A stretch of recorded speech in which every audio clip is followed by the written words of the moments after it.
आप सभी को आपका प्यारा चैनल एग्जाम तीर में स्वागत है। तो फ्रेंड्स, आज मैं बहुत इंपॉर्टेंट वीडियो लेकर आया हूं। तो फ्रेंड्स, आज का वीडियो बिहार स्पेशल जीके का है। आज मैं बिहार स्पेशल जीके का प्रैक्टिस सेट 1 लेकर आया हूं, जो 1 से 20 प्रश्नों का है, जो UPSC, BPSC, SSC, Bihar SSC इत्यादि परीक्षाओं के लिए बेहद इंपॉर्टेंट है। तो फ्रेंड्स, यह वीडियो आपके लिए बहुत ही इंपॉर्टेंट होने वाला है। तो फ्रेंड्स, मेरे चैनल पर लगातार बने रहे और यदि चैनल को सब्सक्राइब नहीं किया है तो इसे सब्सक्राइब कर ले, ताकि इसी प्रकार के वीडियो आप तक पहुंचता रहे। तो वीडियो को स्टार्ट करते हैं। आज का हमारा पहला प्रश्न है 1937 में बिहार में कांग्रेस सरकार किसने बनाई?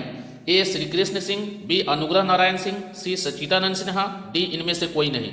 तो इसका जो करेक्ट आंसर जो होगा वो होगा Shri Krishna Singh. A option correct होगा, श्री कृष्ण सिंह। तो 1937 में बिहार में कांग्रेस सरकार श्री कृष्ण सिंह ने बनाई, तो ऑप्शन नंबर 1 करेक्ट हो जाएगा। अगले प्रश्न पे चलते हैं, जो आज का हमारा दूसरा प्रश्न है। दूसरा प्रश्न देखते हैं, बिहार कृषि विश्वविद्यालय ने आर्सेनिक रोकने के लिए कौन सा बैक्टीरिया विकसित किया?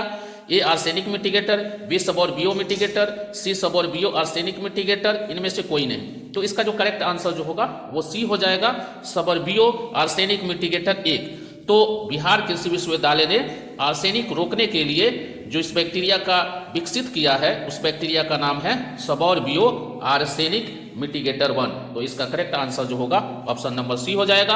अगले प्रश्न पे चलते हैं, जो आज का जो है तीसरा प्रश्न है। तीसरा प्रश्न देखते हैं, हेलो सखी चेन अभियान बिहार के किस जिले में महिलाओं ने शुरू किया? ए गया, बी मुजफ्फरपुर, सी अररिया, डी भागलपुर। तो इसका करेक्ट आंसर जो होगा वो मुजफ्फरपुर हो जाएगा। तो हेलो सखी चेन को बिहार में महिलाओं ने जो शुरू किया वो मुजफ्फरपुर जिले से शुरू किया, तो इसलिए इसका करेक्ट आंसर जो होगा वो ऑप्शन नंबर बी हो जाएगा, मुजफ्फरपुर। अगले प्रश्न पे चलते हैं, जो आज का चौथा प्रश्न है, बिहार के पहले मुख्यमंत्री कौन थे? ए भोला पवन शास्त्री, बी श्री कृष्ण सिंह, सी कृष्ण वल्लभ सहाय, डी दीप नारायण सिंह। तो इसका करेक्ट आंसर जो होगा श्री कृष्ण सिंह। तो बिहार के पहले मुख्यमंत्री श्री कृष्ण सिंह थे, तो इसलिए इसका करेक्ट आंसर जो होगा वो ऑप्शन नंबर बी हो जाएगा। अगले प्रश्न पे चलते हैं, जो आज का पांचवा प्रश्न है, क्षेत्रफल के अनुसार बिहार का भारत में कौन सा स्थान है? तो क्षेत्रफल के दृष्टिकोण से अगर बिहार को देखा जाए तो बिहार का जो स्थान है भारत में वो 12वां है, तो इसलिए इसका करेक्ट जो आंसर होगा वो ऑप्शन नंबर डी हो जाएगा, 12वां। यानी कि क्षेत्रफल के अनुसार बिहार का भारत में स्थान जो है वो 12वां है। अगले प्रश्न पे चलते हैं, तो आज का छठा प्रश्न है। तो छठा प्रश्न देखते हैं, नेपाल से बिहार के कितने जिले सीमा साझा करते हैं? तो फ्रेंड्स, नेपाल से जो बिहार के 7 जिले साझा करते हैं, इसलिए इसका करेक्ट आंसर जो होगा वो डी हो जाएगा, ऑप्शन नंबर डी। तो नेपाल से बिहार के 7 जिले साझा करते हैं।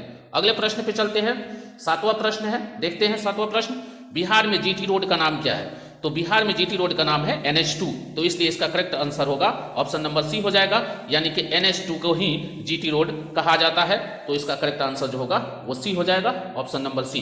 फ्रेंड्स, मेरे वीडियो को लगातार देखें और इस चैनल को सब्सक्राइब कर ले, ताकि इस तरह का वीडियो आपको मिलता रहे। अगले प्रश्न पे चलते हैं, बिहार में नुहानी वंश का उदय किस काल में हुआ? ए सिकंदर लोदी, बी इब्राहिम लोदी, सी बहलोल लोदी, और डी इनमें से कोई नहीं। तो इसका करेक्ट आंसर जो होगा वो सिकंदर लोदी हो जाएगा। तो ए ऑप्शन जो है वो करेक्ट होगा, सिकंदर लोदी। तो बिहार में नुहानी वंश का उदय सिकंदर लोदी के काल में हुआ। अगले प्रश्न पे चलते हैं, 9वां प्रश्न, बिहार में 1916 में होम रूल लीग की स्थापना कहाँ हुई? ए चंपारण, बी मुजफ्फरपुर, सी पटना, डी गया। तो इसका करेक्ट आंसर जो होगा वो पटना हो जाएगा, तो ऑप्शन नंबर सी इसका करेक्ट होगा। तो बिहार में 1916 में जो होम रूल लीग की स्थापना हुई वो पटना में हुई, तो इसलिए इसका करेक्ट आंसर होगा पटना। अगले प्रश्न पे चलते हैं, जो आज का 10वां प्रश्न है, बिहार सोशलिस्ट पार्टी के अध्यक्ष कौन थे? ए रामवृक्ष बेनीपुरी, बी आचार्य नरेंद्र देव, और सी कर्पूरी ठाकुर, डी इनमें से कोई नहीं। तो इसका करेक्ट आंसर जो होगा वो ऑप्शन नंबर बी हो जाएगा, आचार्य नरेंद्र देव। तो आचार्य नरेंद्र देव जो थे वो बिहार सोशलिस्ट पार्टी के अध्यक्ष थे। अगले प्रश्न पे चलते हैं, जो आज का 11वां प्रश्न है। वीडियो को अंत तक जरूर देखें ताकि आपको इस तरह का इंफॉर्मेशन मिलता रहे। 1935 में 11वां प्रश्न देखते हैं, 1935 में कांग्रेस के स्वर्ण जयंती पर प्रदेश अध्यक्ष कौन थे? ए श्री कृष्ण सिंह, बी अनुग्रह नारायण सिंह, सी सच्चिदानंद सिन्हा, डी मोहम्मद यूनुस। तो इसका करेक्ट आंसर जो होगा ऑप्शन नंबर ए हो जाएगा, श्री कृष्ण सिंह। तो 1935 में 1935 में कांग्रेस के स्वर्ण जयंती पर श्री कृष्ण सिंह प्रदेश अध्यक्ष थे। अगले प्रश्न पे चलते हैं, जो आज का 12वां प्रश्न है। पटना सचिवालय गोलीकांड में शहीद छात्रों की संख्या कितनी थी? तो पटना सचिवालय गोलीकांड में शहीद छात्रों की संख्या 7 थी, तो इसलिए इसका करेक्ट आंसर जो होगा ऑप्शन नंबर बी हो जाएगा, 7। अगले प्रश्न पे चलते हैं, जो आज का 13वां प्रश्न है। कौन से बिहार मुख्यमंत्री विधान परिषद के अध्यक्ष भी रहे? ए केदार पांडे, बी अब्दुल गफूर, सी श्री कृष्ण सिंह, डी भोला पवन शास्त्री। तो इसका करेक्ट आंसर जो होगा अब्दुल गफूर हो जाएगा, तो ऑप्शन नंबर बी इसका करेक्ट होगा, अब्दुल गफूर। तो अब्दुल गफूर बिहार मुख्यमंत्री परिषद के अध्यक्ष रहे। अगले प्रश्न पे चलते हैं, जो आज का 14वां प्रश्न है।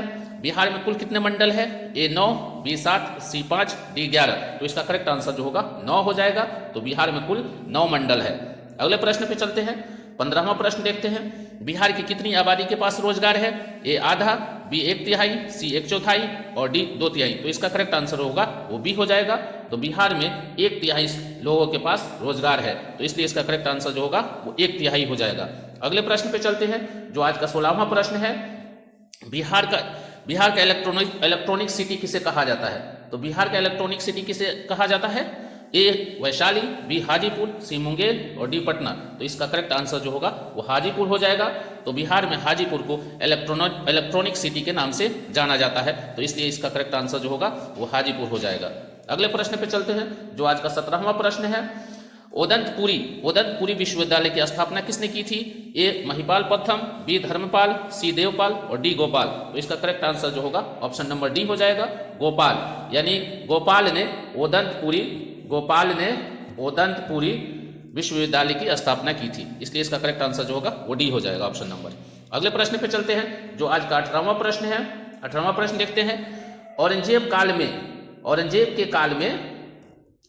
काल में देखते हैं, औरंगजेब के काल में पटना का नाम क्या रखा गया?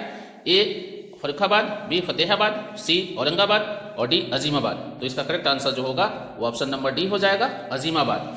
तो औरंगजेब के काल में पटना का नाम अजीमाबाद रखा गया, अजीमाबाद रखा गया था। तो औरंगजेब के काल में पटना का नाम अजीमाबाद रखा गया था, तो इसका करेक्ट आंसर जो होगा वो डी हो जाएगा। अगले प्रश्न पे चलते हैं, जो आज का 19वां प्रश्न है। बिरसा मुंडा ने किस विद्रोह का नेतृत्व किया? तो बिरसा मुंडा ने मुंडा विद्रोह का नेतृत्व किया था, इसलिए इसका करेक्ट आंसर जो होगा वो ऑप्शन नंबर सी हो जाएगा, मुंडा विद्रोह। तो बिरसा मुंडा ने मुंडा विद्रोह का नेतृत्व किया था। अगले प्रश्न पे चलते हैं, जो आज का 20वां प्रश्न है और आज का आखिरी प्रश्न है। पटना में 1857 के विद्रोह का नेतृत्व किसने किया? ए पीर अली, बी टेकरी नरेश, सी बाबू कुंवर सिंह, डी इनमें से कोई नहीं। तो फ्रेंड्स, पटना में जो 1857 का विद्रोह हुआ था उसका नेतृत्व जो है वो पीर अली ने किया था, इसलिए इसका करेक्ट आंसर जो होगा वो पीर अली हो जाएगा। तो फ्रेंड्स, आज का ये आखिरी प्रश्न है